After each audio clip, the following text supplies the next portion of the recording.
We've now reached that remarkably crucial passage in John's Gospel, chapter 19, which deals with the crucifixion of Christ.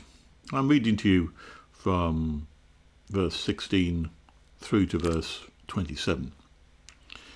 Finally, Pilate handed him over to be crucified. So the soldiers took charge of Jesus. Carrying his own cross, he went out to the place of the skull, which in Aramaic is called Golgotha. Here they crucified him with two others, one on each side, and Jesus in the middle. Pilate had a notice prepared and fastened to the cross. It read, "Jesus of Nazareth, King of the Jews." Many of the Jews read this sign because the place where Jesus was crucified was near the city, and the sign was written in Aramaic, Latin, and Greek. The chief priests of the Jews protested to Pilate, "Don't write the King of the Jews, but that this man claimed to be King of the Jews." Pilate answered, "What I have written, I have written." And when the soldiers crucified Jesus, they took his clothes, dividing them into 4 shares, one for each of them, with the undergarment remaining. This garment was seamless, woven in one piece from top to bottom. "Let's not tear it," they said to one another. "Let's decide by lot who will get it." This happened so that the scripture might be fulfilled, which said, "They divided my garments among them and cast lots for my clothing." So this is what the soldiers did. Near the cross of Jesus stood his mother and his mother's sister, and Mary, the wife of Cleophas, and Mary of Magdala. When Jesus saw his mother there and the disciples whom he loved standing nearby, he said to his mother, "Dear woman, here is your son." And to the disciple, "Here is your mother." And from that time on, this disciple took her into his home. This is, I suppose, not just the crucial passage of John's Gospel, but probably the crucial event of human history as seen from a Christian viewpoint. Maybe this, or maybe what happened 3 days later. The crucial time, the time which essentially divided the whole of human history into the time before Christ to the time after Christ. And this is the most essential and key event in the life of Christ. An event which he had, and we've seen, been preparing himself for 30 years, 33 years. And it's an event which he had set himself to face regardless of the difficulty of that journey. It was one which he sweat great agony, as if drops of blood almost, as he contemplated this particular event, this death to take place just a few hours before in the Garden of Gethsemane. His heart was greatly troubled. And now there was a kind of a calmness, or certainly a detachment in some way, certainly during his trial with Pilate, where he was calm and collected and his responses were settled and determined and even resigned. He knew what fate awaited him, and he had prepared himself. It says that Pilate handed him over to be crucified, and we've seen also that Pilate was incredibly reluctant to do this. He had been pushed in this direction and pushed again and pushed again. Each time he came back and tried to let Jesus off, but pushed and pushed and pushed by the leaders of the Jews, by the Jewish authorities, by the Sanhedrin, by the chief priests, and by the elders, whipping up the crowd and forcing through their will against a rather weak and indecisive Pilate. One's surprised at that, because one would think that the Roman governor could do as he willed.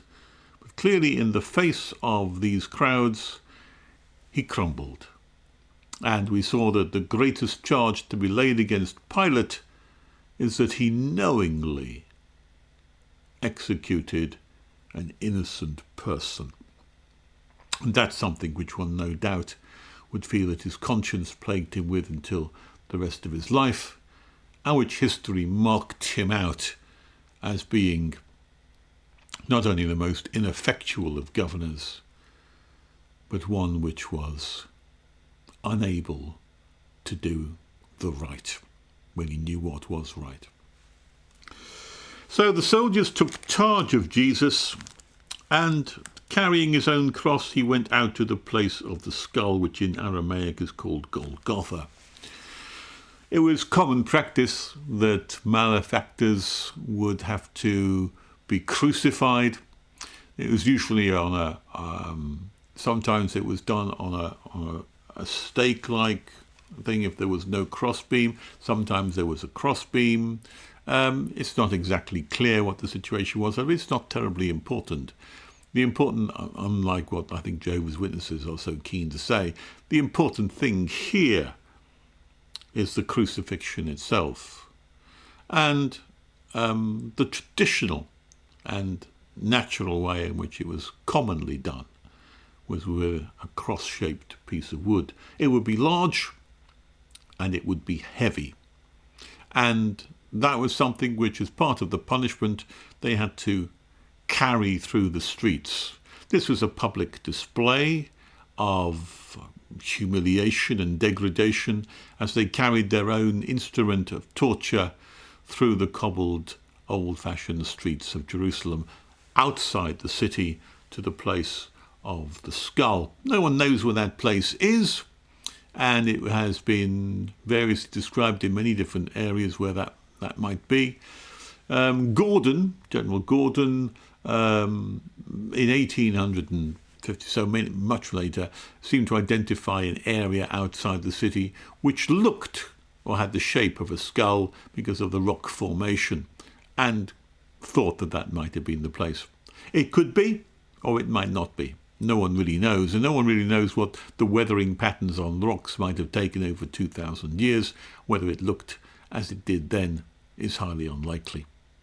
But all we do know is that it was outside the city, but not far outside the city. And we're also given the information that this was a place where travellers passed by. So by the side of a road, maybe on the way towards a gate somewhere where people would be able to go and see the crucifixion, because they've gathered lots of crowds and there's part of the degradation involved. And here, the place of the skull then, here they crucified him with two others, one on each side, and Jesus in the middle. Now, what you have to understand here is this would be considered highly satisfactory to the chief priests and the scribes and the leaders of the Sanhedrin, because here what they have done is they have placed Jesus exactly where he belongs, amongst common thieves and criminals. He dies an ignominious death, but he dies in the presence of those who are the worst people in society. Murderers, thieves, robbers, that's his due place. And there must have been an enormous amount of satisfaction from those who were in charge, who were there and saw him publicly aligned with criminals. That would have been helpful to them, because it would stamp upon this person once and for all in the eyes of the people that this is not the Messiah, this is not the one we're expecting, this is just a common criminal like the rest of the people around him. And Pilate had a notice prepared and fastened to the cross. The notice read, "Jesus of Nazareth, the King of the Jews." And many of the Jews read this sign, and they must have drawn their attention to the chief priests, because the place where Jesus was crucified was near the city. People passing in, people passing out. And when they're near the city, a place like this, it would attract crowds. There were always crowds attending hangings in this country when they were done publicly. There were huge crowds amongst the to see the aristocratic heads being cut off by the guillotine at the Bastille, Place de Bastille in Paris. And wherever there has been an execution, it's always gathered crowds of people.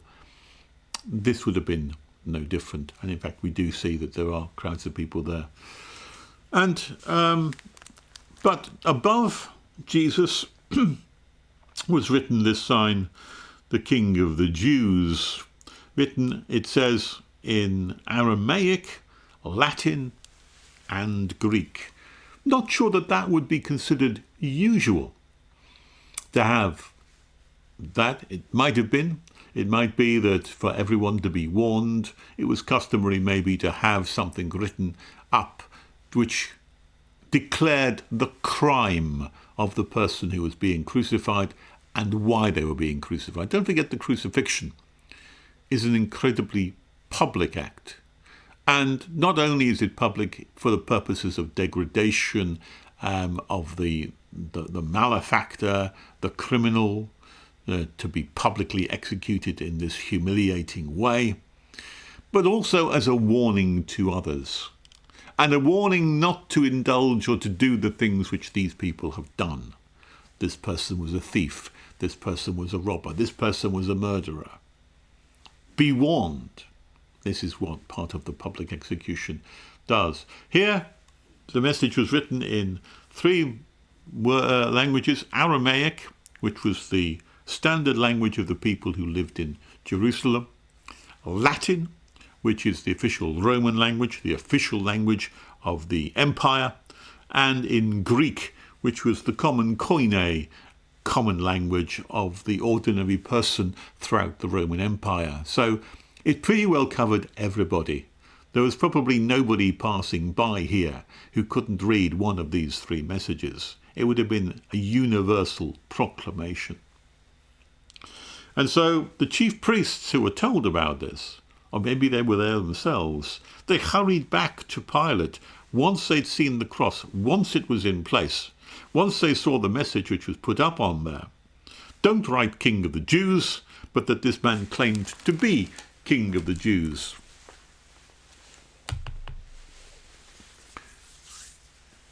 It's interesting to speculate that this was Pilate's last act of getting back at his tormentors. The chief priests, the Pharisees, had goaded him and pushed him into doing something which he did not and desperately sought to avoid doing. He was too weak to reject them, and what that kind of position puts someone into is a feeling of resentment and bitterness. Even Pilate's hands, he felt, had been tied by the crowd. But the consequence of feeling resentment was, how do you get your own back on those who have so pushed you into a position you don't want to be in? This was one small indication. It may even be that Pilate felt so impressed by the presence of Jesus that he felt something of the truth of the statement of being the King of the Jews. Whatever it is, whether it's merely the resentment against the Jews or whether it is some admiration of Jesus himself, he wrote the sign. He dictated what it was. It was him who determined what that was written. And Jesus of Nazareth, King of the Jews. It was also, I suppose, a display of his disgust for the Jews as well. Because if this is your king who's being crucified here, what about the rest of you? You know, there's a bit of that too. I think, within this whole idea of writing that. And we can tell that Pilate wrote it because he owned up to writing it. When they came back and said, you have to change it because we don't want this malefactor, this criminal is labelled as our king, he said the immortal words, I have written what I have written. In other words, it's too late now. And it's more than just too late now. It's also, I'm sticking to it. This is what I proclaim him to be. And it's tough luck if you don't like it. You don't like it because you don't want to be associated with him. And yet, associated with him, you forever will be. Not that he knew that at the time, but that's how it's turned out, and our history marks these people as those who are only known through their animosity and maliciousness and malevolence against a person who, without doubt, was entirely innocent of any charge. So Pilate finally and at last does not back down. Pilate sticks to what he says to begin with, and it's the only time he did stick to it. Pilate answered, I have written what I have written. Now when the soldiers crucified Jesus, they took his clothes, dividing them into 4 shares, one for each of them, with the undergarment remaining. And this garment was seamless, woven in one piece from top to bottom. Let's not tear it, they said to one another. Let's decide by lot who will get it. This is one of the ultimate humiliations of crucifixion, because not only are you being executed and dying publicly in front of the crowd, you're also being executed naked. And there's great humiliation and degradation in the entire sheer helplessness of your position, not to mention every agony and breath that you have there, but on top of that, there's the humiliation of being naked in front of everybody who comes to see your death and crucifixion. We can see that there were 4 soldiers involved in the crucifixion of Christ. Maybe that was the standard contingent. They must have done the other 2 at the same time. But we know there's 4 because they divided Jesus' clothes up into 4 parts. They would have done the same with the other malefactors too, and it was one of the perks of the job, it seems, that those who were involved in the crucifixion would get whatever it was that was on the person of the person being crucified. All of them were stripped of all their belongings, all of their clothing, and all of that was divided up amongst the soldiers who might get something for it. They divided probably all of the clothes of all 3 people. But there was one garment out of everything that was presented there which they couldn't easily divide because they all wanted that particular garment. It was not something they could divide up between them because it was probably the most valuable of all the garments which were there. Something which was seamless from top to bottom, I suppose knitted on some kind of circular thing which went round and round and round, so there was no seams to it. And that it seems to me was probably a rarer and like a fine cloth and piece which was more valuable than all the rest. It's interesting to speculate where Jesus obtained that, because it would have been an expensive garment and probably a gift or a present from someone unknown, not specified. But one which Jesus would have welcomed because, and I speculate here, that this would have been, or could have been, engineered to precipitate the casting of lots. Being it well known that people would divide up the spoils between 1 and 2 of the others, having something which was of great value, it's likely that there would be arguments between them, and as it fell out, it happened to completely fulfill a particular scripture, which is referred to here by John. Let's not tear it, they said. Let's decide by lot who will get it. And there wouldn't be any point in tearing up a garment anyway. But by tearing it, what they mean is let's not squabble over it, I would say. The passage here is in Psalm 22:18. I just wanted to read to you that in context. I won't read all of the psalm, but Psalm 22:18, I'll read some passages from before and after it. This is about a psalm of David, and it's a description of someone who is suffering torment, persecution, torture. Many bulls have surrounded me, strong bulls of Bashan have circled me, roaring lions are tearing their prey, opening their mouths wide against me. I'm poured out like water. All of my bones are out of joint. My heart has turned to wax. It has melted away within me. My strength is dried up like a potsherd. My tongue sticks to the roof of my mouth. You lay me in the dust of death. Dogs have surrounded me. A band of evil men have encircled me. They have pierced my hands and my feet. I can count all of my bones. People stare and gloat over me. They divide my garments among them and cast lots for my clothing. Well, although this was written many, many hundreds of years beforehand, there is probably no greater, more accurate biblical passage which describes the horror and the degradation of being crucified. Pierced my hands and my feet. All my bones are out of joint.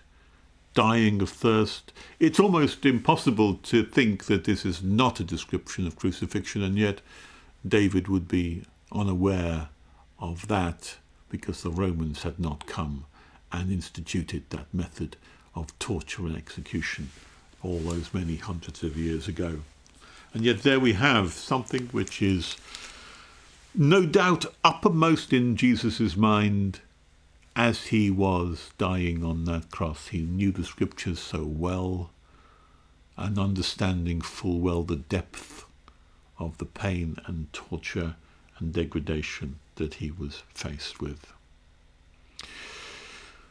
So that's what the soldiers did. And near the cross of Jesus stood his mother's sister, Mary, the wife of Cleophas, and Mary of Magdala. There's been some debate as to whether that's 3 women or 4. Mary's mother, his mother's sister, Mary, the wife of Cleophas, and Mary of Magdala. Some people thought that his mother's sister might be Mary, the wife of Cleophas, but that's very unlikely. And it's very unlikely if you just give it a moment's thought, because Jesus' mother was called Mary, and it's highly unlikely, if not impossible, that his mother's sister would also be called Mary. It's unlikely to have 2 children in the same family both called Mary. Never been known to happen as far as I'm aware. So he stood with his mother, Mary, the mother of Jesus, his mother's sister, whose name we're not given, Mary, the wife of Cleophas, and Mary of Magdala. 3 Marys and 1 unnamed person were part of the scene there.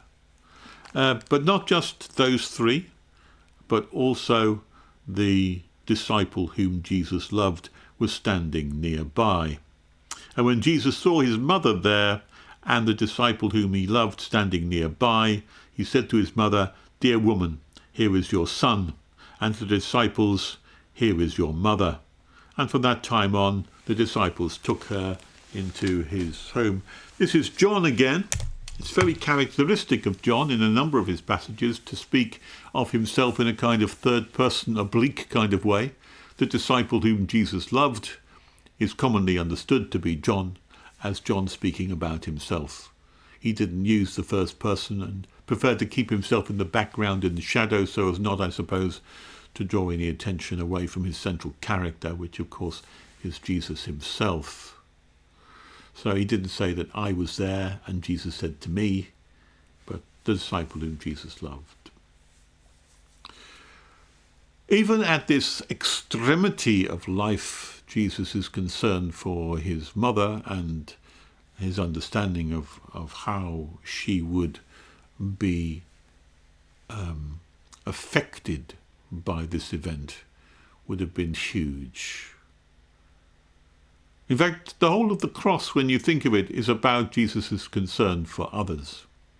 In fact, the only reason that he allowed himself to be led to that cross and purposed himself to go there was because of his concern for others. And here we have one small case study, one small indication of one person, his mother, who would be maybe left bereft by the agonies which she'd seen, not necessarily by in penury or in suffering from loss in that way, because she did have other children. There was Judas and there was James as well, and Joses and others who would no doubt look after her. But none of those at this point believed in Jesus, and none of those could have provided the comfort that John could have provided. They would have been taking the view of that we saw of them earlier on, where they said, oh, go and show yourself, because they didn't believe that he was the Messiah. They would have taken the view that, well, serves him right.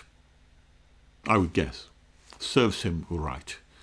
You know, he's done all these stupid things. We warned him and warned him.